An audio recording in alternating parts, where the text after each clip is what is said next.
비상계엄 국무회의에 대해 간단히 말씀드리겠습니다. 계엄 당일 국무회의는 국무회의로 보기 어렵다는 주장이 있습니다.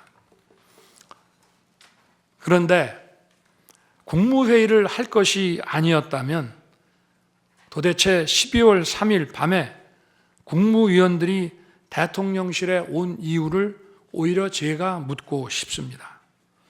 국무회의가 아니라 간담회 정도였다는 주장도 있습니다만 그날이 간담회를 할 상황은 아닙니다. 간담회는 의사 정족수도 없는데 국무회의 의사 정족수가 찰 때까지 왜 기다렸겠습니까?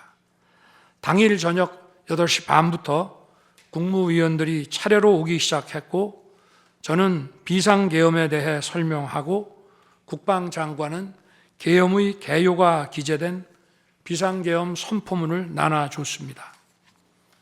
국무위원들은 경제적, 외교적으로 어려움이 있다고 우려했고 저는 대통령으로서 각 부처를 관장하는 국무위원들의 생각과 다른 생각을 가지고 있으며 국가가 비상 상황이고 비상한 조치가 필요함을 설명했습니다. 그리고 각 부처 장관의 우려사항, 예를 들어 경제부총리의 금융시장 혼란 우려와 외교장관의 우방국 관계 우려는 제가 걱정하지 말라고 했습니다. 국무위원들이 과거의 계엄을 연상하고 있는 상황에서 저는 그냥 걱정하지 말라고 할 수밖에 없었습니다. 의사 정족수 충족 이후 국무회의 시간은 5분이었지만 그 이전에 충분히 논의를 한 것입니다. 다음 날 새벽 해제 국무회의는 소요 시간이 단 1분이었습니다.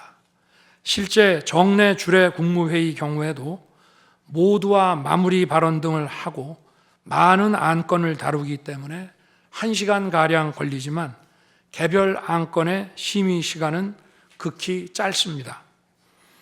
또한 비상계엄을 위한 국무회의를 정례 주례 국무회의처럼 하기는 어렵습니다. 보안 유지가 중요하고 그렇게 해야 혼란도 줄이고 질서 유지 병력도 최소화할 수 있기 때문입니다. 이상민 전 행안부 장관은 지난 심판정에서 그동안 국무회의를 100여 차례 참석했지만 이번 국무회의처럼 실질적으로 열띤 토론이나 의사 전달이 있었던 것은 처음이라고 했습니다. 국무회의 배석을 위해 비서실장과 안보실장도 통상처럼 대통령실로 나오도록 했고 국가 안보의 문제이기도 해서 국정원장도 참석시켰습니다.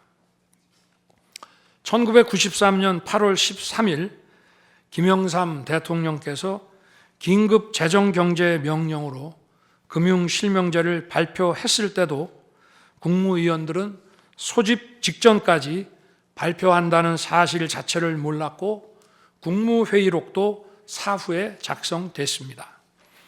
그때 상황은 이인재 당시 노동부 장관께서 이미 공개적으로 설명한 바 있습니다. 그러나 아무도 이를 두고 국무회의가 없었다고 하지 않았고 당시 헌법재판소는 긴급명령 발동을 모두 합헌이라고 결정했습니다. 그 밖에 여러 쟁점들에 대해서는 변호인단의 변론으로 가름하겠습니다.